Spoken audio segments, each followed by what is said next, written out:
you must learn how to be restful. Hmm? Easy in the body and in the mind, very important.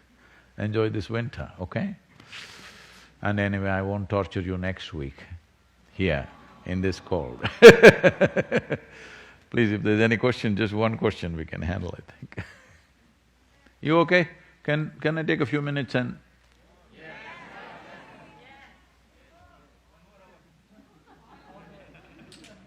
Then you will be frozen. 1 more hour means you will be frozen. For some reason, temperature is dropping further. Hello? That's what my fingertips are saying. What's your nose saying?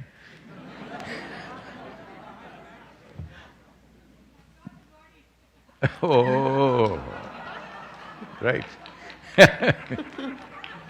For those of you who are elsewhere, somebody is here saying, I'm not the body. So it's working, huh?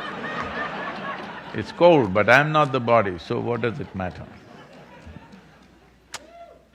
This question is from Aditya in Bengaluru. Sadhguru, I rarely experience love within myself, and I tend to see the worst in everyone. In the Prana series of Sadhguru exclusive, you talk about the possibilities of moving the anahata chakra to become loving. Whoa. Is he married? Don't say that. Is this possible for me? How can I do it? Okay.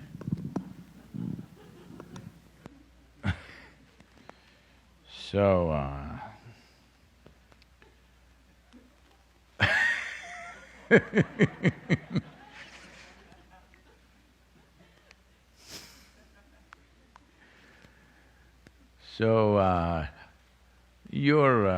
you're thinking, first of all, you're thinking love is a device.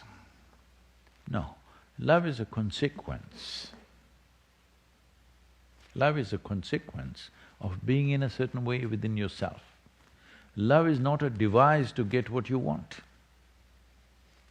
So all this time I was talking about wooing bhairavi.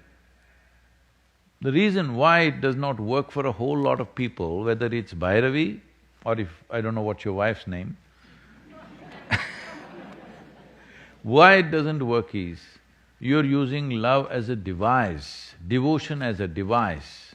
It is not a device, it's a consequence of allowing a certain dimension of intelligence to function within you. When I say a certain dimension of intelligence, the logical sense of our intellect wants to dissect everything and see. When you understand that dissection is a good thing,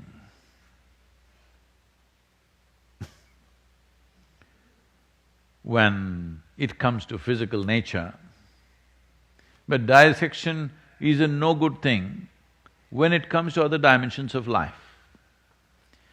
When I say other dimensions of life, immediately there are textbook science people,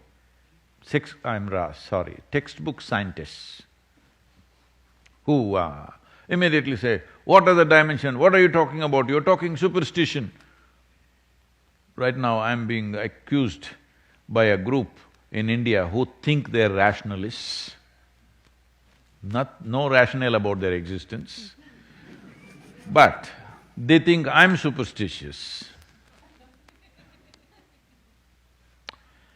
Well, because if you try to open up any dimension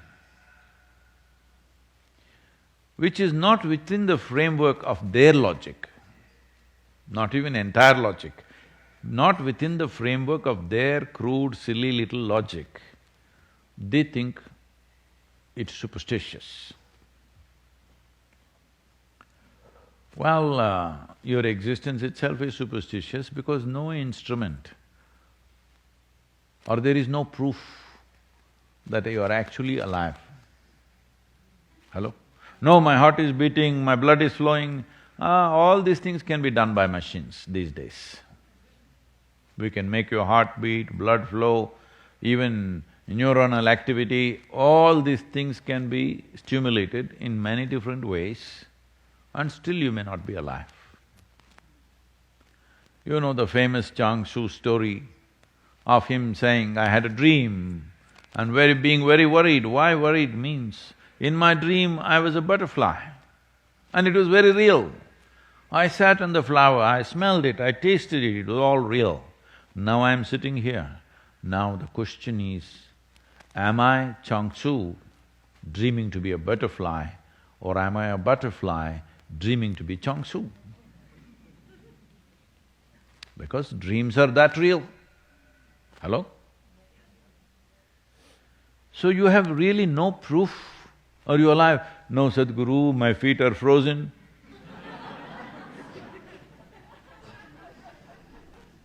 You just have to wait till it gets to the head.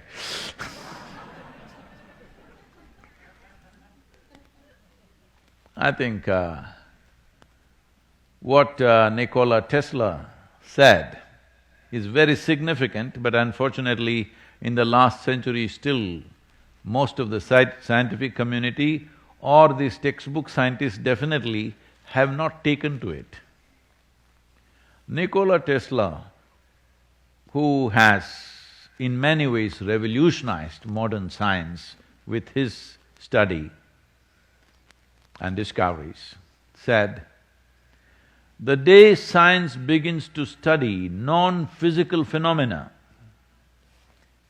the day science begins to study non-physical phenomena, it will make more progress in 1 decade than in all the previous centuries of its existence. Nikola Tesla.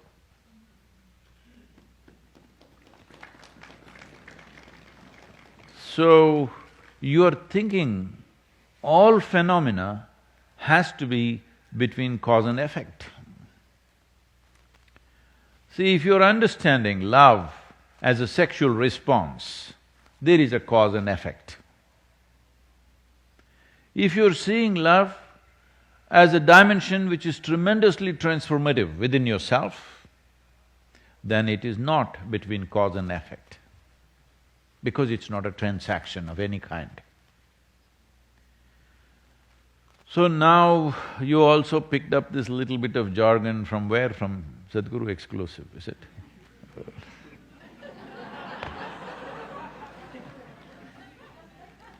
I've been warning our teams of the dangers of the Sadhguru exclusive. Too many things which have been spoken in very close groups, who were at a certain level of seeking, certain things were said. But now everybody picks this up and it'll become like this, can I move my anahata chakra here, there and become loving? Wheel alignment, you know.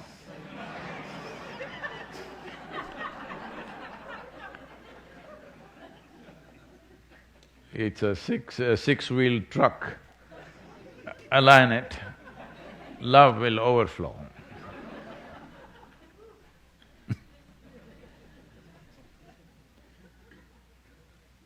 Well, you must feel love. Like how right now I am feeling hunger in my stomach. Hello? They must become pangs which cannot be satisfied by anything, because it cannot be. Because the beauty of love is in its pangs. No, but where is the fulfillment? No, it's not a transaction to fulfill. It is just that, to burn with it. As it burns deeper and deeper, from pain it becomes liberation, just like cremation, you know. Hello? Yes, love is a kind of cremation. It burns you up. This is why probably somebody must have experienced something to come up with the term falling in love. Falling does not suggest a transaction. Hello? If you do a transaction, naturally it must be profitable to you, isn't it? Hello? Because if you do a transaction where you're going to lose, you're a dumb whatever. Because each one of you have your own terminology, I'm leaving it to you to complete the sentence, because we are in United States, you know. I'll leave that to you. But you're definitely dumb. If you make a transaction and you're a loser, that is a dumb transaction. But if love is not a transaction for you, it's just a burning flame within you. Initially it hurts because it burns the skin. When it burns the core of who you are, it's a liberation. It's an absolute liberation. So this you don't do technically, I will move my chakra here to here. Maybe your liver will malfunction.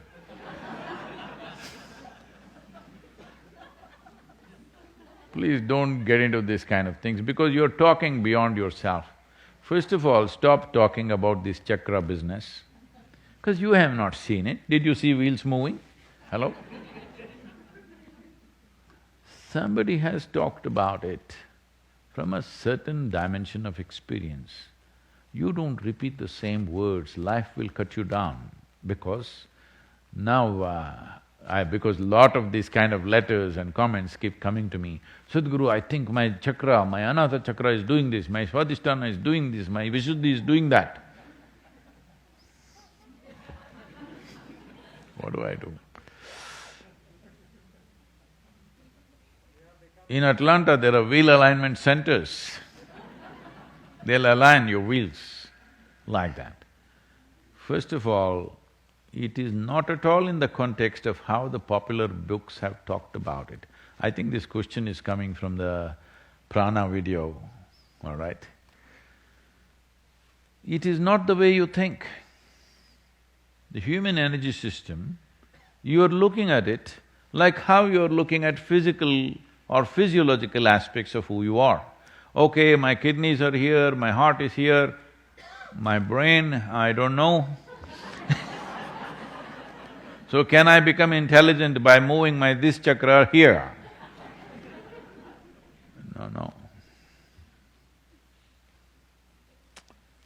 Do one thing, whoever you are, Bangalore, very tech. You know, it's a technological question. Can I move my chakra here and become loving? Well, this is not that kind of technology. Yes, it is technology, but not that kind. You don't worry about the chakras.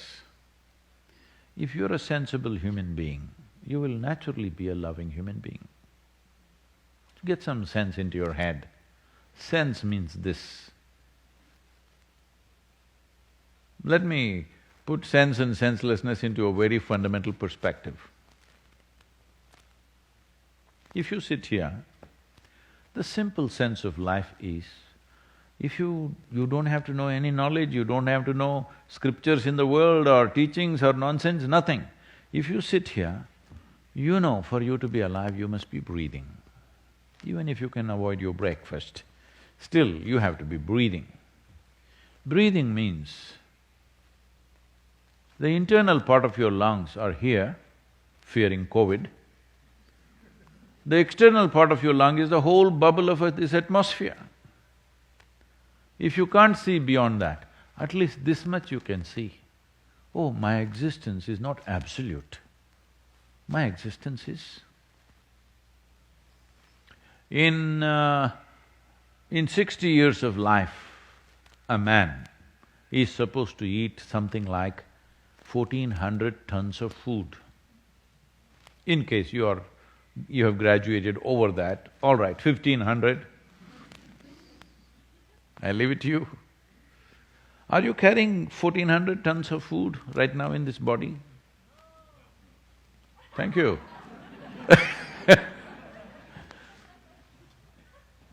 If you did, you would be a truck by now.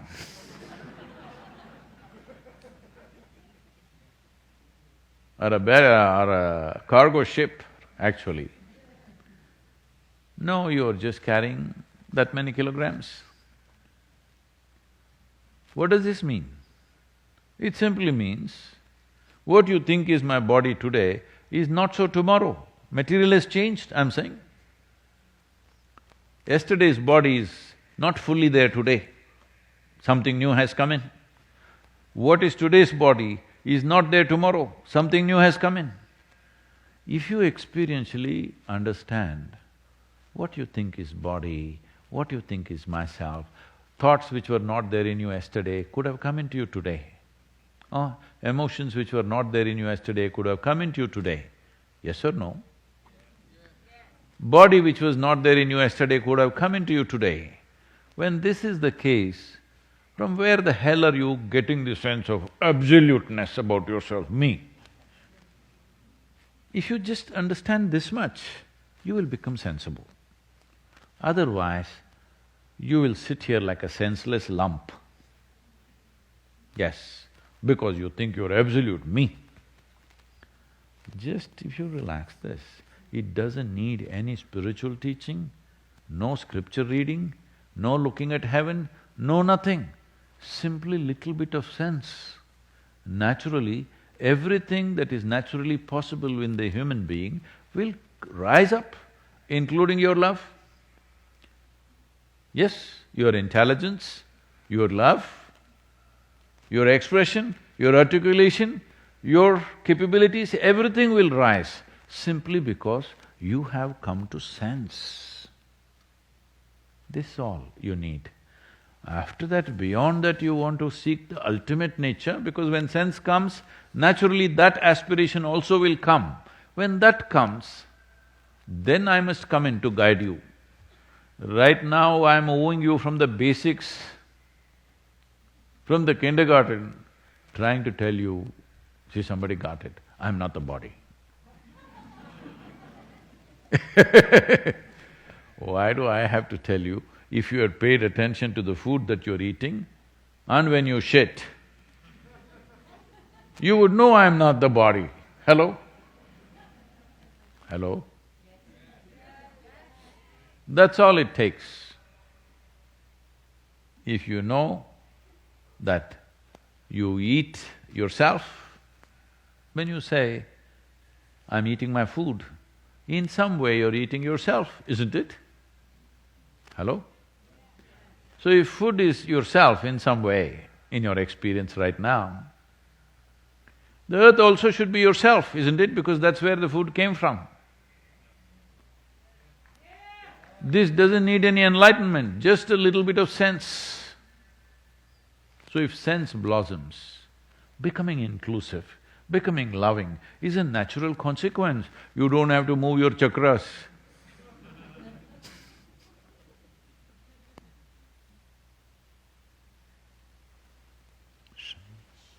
So this is the last of the series of darshans we've had for last 7 months. Being with you has been absolutely wonderful. We are going into a little bit of hibernation because, we are his party,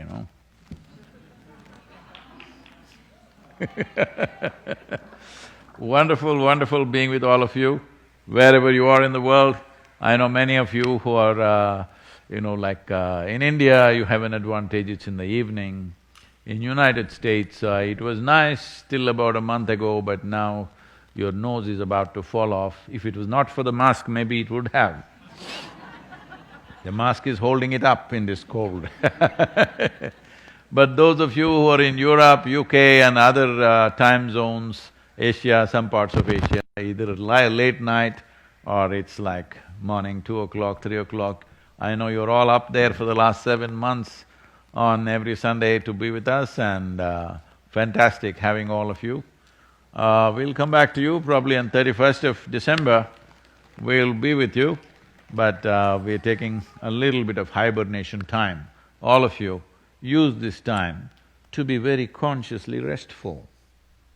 It will yield results for you. Namaskar.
once again, for all of you who are in many parts of the world, I want to particularly say this. The last few darshans, since all of you, the triple eye opened up and all of you have been here, I want to particularly bow down to all the little children who've been sitting here through this cold.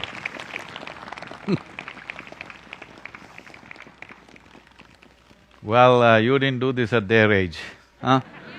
Even I didn't, I'm telling you. Fantastic.